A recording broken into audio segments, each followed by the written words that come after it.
এখন কথা হলো, বাংলাদেশের সামরিক খাতে প্রতি বছর প্রায় 40,000 কোটি টাকা বরাদ্দ দেওয়া হয়।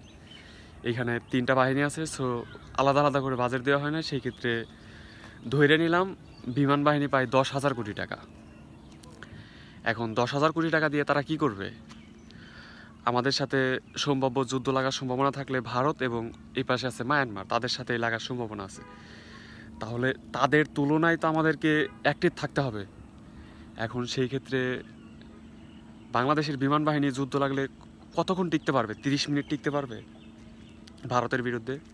মায়ানমারের বিরুদ্ধে 2 দিন টিকতে পারবে? 10,000 কোটি টাকা বাজেটের এই বিমান বাহিনী দিয়ে কি করে বাংলাদেশ? ভারতের সাথে 30 মিনিটও টিকতে পারবে না।